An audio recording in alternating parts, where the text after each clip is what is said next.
যে গর্তগুলো রাখা ছিল চিরাচরিত প্রথা অনুযায়ী, না ওইটাও দেখা একটু বলার ছিল, আগের দিন এটা নিয়ে প্রশ্ন ছিল একটা। আচ্ছা এইগুলো আমরা যাচ্ছি না, কারণ প্রস্টিটিউশন আমি বলেছি যে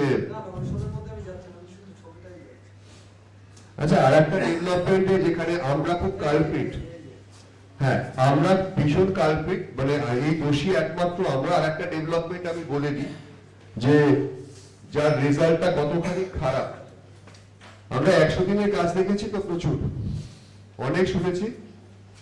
আমরা একটা পুকুর কেটেছি,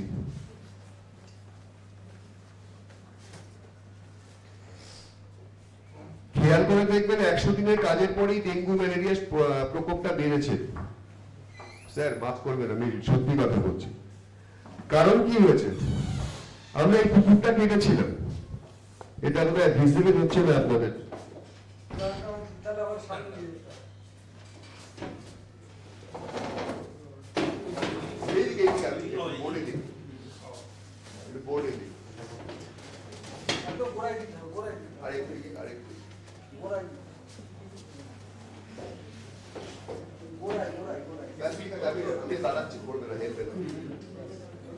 এই পুকুরটা ছিল, এই পুকুরটা করে আমরা কি করেছি,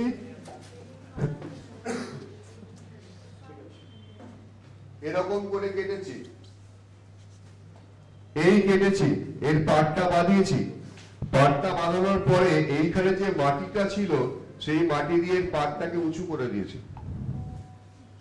যেটা দাঁড়ালো পুকুরটা আগে এরকম ছিল, এখন এই পুকুরটা এইরকম করে এইরকম হলো, পাড় বাঁধিয়ে উঁচু করে দিয়েছি।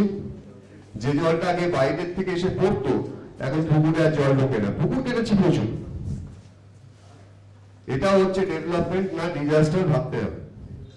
এখানে আমরা পুকুর কেটেছি প্রচুর, জল ধারণ ক্ষমতা বাড়িয়েছি, কিন্তু জল ঢোকার রাস্তা রাখিনি।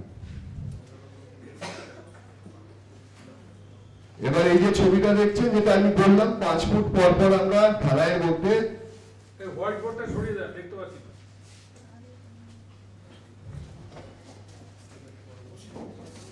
এই যে দেখুন 5 ফুট পর পর দুটো করে ইট রাখা আছে ঢালাইয়ের মধ্যে।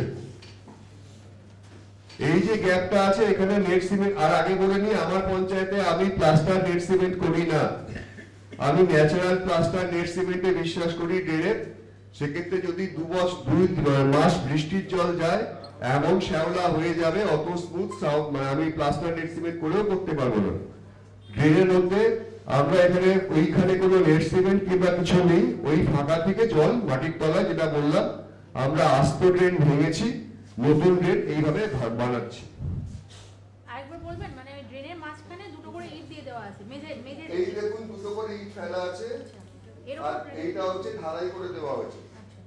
এই যে দুটো ইটের মাঝখানে যে গ্যাপটা আছে ওই গ্যাপটা কিন্তু থেকেই যাবে। ইটটা কি তুলে নেওয়া হবে না ওটাই থাকবে? ওটা ওইখানে থেকে যাবে। ইটটা তুলবো না এই কারণে, যখন জলের খুব বেশি প্রেসার হবে তখন ঢালাইয়ের তলাটা খেয়ে নেবে, সেই জন্য ওইখানে আমরা ইটটাকে রাখছি। হ্যাঁ পরেরটা, এই এই দেখুন আমরা এই যে 4 ফুট লম্বা 8 ইঞ্চি মিনিমাম ডিপ, আর ওইখানে 3টে করে লোহার রড। ওই লোহার রড আবর্জনা আটকায়, জলের স্পিডটাকে কমায়, ওর ভেতরে যে সলিড পার্টিকেল গুলো আছে সেইগুলো ওইখানে আমাকে জমা করতে সাহায্য করে। এই দিকের জল পরিষ্কার, ওইখান থেকে আমি স্ল্যাচটা তুললে আমার অনেক কম পয়সায় আমি ড্রেনটাকে মেনটেন করতে পারবো। আর একটা এইটা 18 নম্বরটা, এটা অন্য কাজ, এটা হচ্ছে আমার ওয়াটার হারভেস্টিং স্কুল বিল্ডিং এর কাজ এটা। কিন্তু এখানে একটা জিনিস দেখতে পাচ্ছেন কিনা আমি জানি না, এখানে আমরা সবজির ভেতরে দুটো করে ইট ভেতর থেকে বাইরে থেকে ভেতরে নিয়ে এসেছি। এইখানটাতে দেখুন, এই যে দুটো ইট আমরা যে সবজিট গুলো বানাচ্ছি এখন, সেইগুলো রাস্তার উপরে বানাচ্ছি, রাস্তার মাঝখানে। কাজে এর উপরে হুইল প্রেসার থাকবে, গাড়ির চাপ থাকবে। যদি পুরোটা আমরা ফাঁক করি, জাফরি হিসেবে করি, তাহলে কিন্তু আমার ওই সবজিটের দেয়ালটা ভেঙে যেতে পারে। সেজন্য আমরা পুরো ভরাট করছি, কিন্তু ওই দুটো ইটের মাঝখানে জায়গাটা পুরো গ্যাপ রাখছি, ওখানে মশলা থাকছে না, ড্রাই ওয়াটার থাকছে। ওইটাই হচ্ছে আমার জল ভেতরে যাওয়ার বা আসার রাস্তা। আর এইটা করলে যেটা হয় সেটা হচ্ছে যে সবপিটে যখন বাইরের জলের প্রেশার বাড়ে তাহলে কিন্তু বাইরের মাটিটাও আমার সবপিটের মধ্যে চলে আসার সম্ভাবনা আছে, এবং ইঁদুর মাটি কেটে বাইরের জায়গাটাও খারাপ করতে পারে, কারণ সবপিটের মধ্যে যে খাবারগুলো এসে পড়বে ওখানে ইঁদুর ছুঁচো কিন্তু থাকবে, যাতে তারা সবপিটটার ক্ষতি করতে না পারে সেজন্য আমরা হোল না রেখে ড্রাই ইট দিয়ে ব্লক করে রেখে দিয়েছি। মানে আমি গিয়ে দেখেছি একটা রাস্তা, মানে ধরুন 8 ফুটের রাস্তা, দুপাশে ড্রেন নেই, মিডিলে একটা ওদের কত ফিট অন্তর অন্তর করেছিল? জেনারেলি আমরা 12 মিটার পর পর প্রেফার করি। সোপপিট করতে হবে বলে করার ব্যাপার নিয়ে একটা অঙ্কও আছে, কতখানি জল যাবে, কত লোক ব্যবহার করছে, সে পার ডে কত লিটার জল ফেলছে, তার একটা হিসেব নিয়ে সোপপিটের ক্যাপাসিটি হয়। আর ওই সোপপিটের যে জলটা পড়লো, ধরুন 1000 লিটার যদি জল পড়ে, মানে সেই জলটাকে মাটির তলায় যাওয়ার জন্যও একটা নির্দিষ্ট জায়গা লাগে, মাটির নিচে মাত্র 2% এলাকায় জল যেতে পারে। টোটাল মাটির যে ভলিউম তার 2% এলাকায় জল যেতে পারে। তাহলে আমি যদি 1 m³ জল ফেলতে চাই তাহলে 200 স্কয়ার মিটার জায়গা আমার লাগবে। তো সেই জন্য এই গ্যাপটুকু 12 মিটার পর পর হলে সোপপিটের মোটামুটি কার্যকারটা ঠিক থাকে। খুব কাছে করলেও লাভ হবে না কিছু, কারণ এও জল দেবে, ওও জল দেবে, মাঝখানে একটা যুদ্ধের জায়গা তৈরি হবে, সেটা আমরা করতে চাই না। আর সোপপিটে কখনো ডাইরেক্ট জল ফেলবেন না, একটা গালি পিট করবেন, মানে ছোট একটা পিট, সেখানে ভাত যা আসে পড়লো, ওইখান থেকে ওভারফ্লো হয়ে সোপপিটে গেলে সোপপিট দীর্ঘদিন ভালো হয়ে কাজ করবে। আর আগের দিনে একটা কথা বলছিলাম, সেটাকে নিয়ে বলে শেষ করব।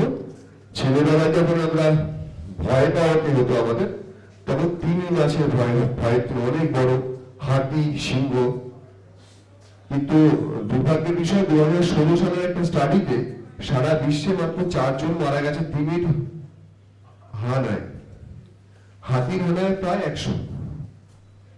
মানুষের হানায় আমরা বিভিন্ন জায়গায় যুদ্ধ করেছি, এই করেছি সেই করেছি, 2 লক্ষর কাছাকাছি। আর মশা মেরেছে 7,80,000 মানুষ। কাজে ছোট্ট প্রাণীটি মানুষ, মানে আমাদের এই প্রজাতির কাছে এখন একটা ভয়ঙ্কর বিষয়। কাজে তাকে দেখার জন্য এই সোপপিট কিংবা গ্রে ওয়াটার ম্যানেজমেন্ট করাটা খুব জরুরি। ধন্যবাদ। আমরা এখন লাঞ্চে যাব, মানে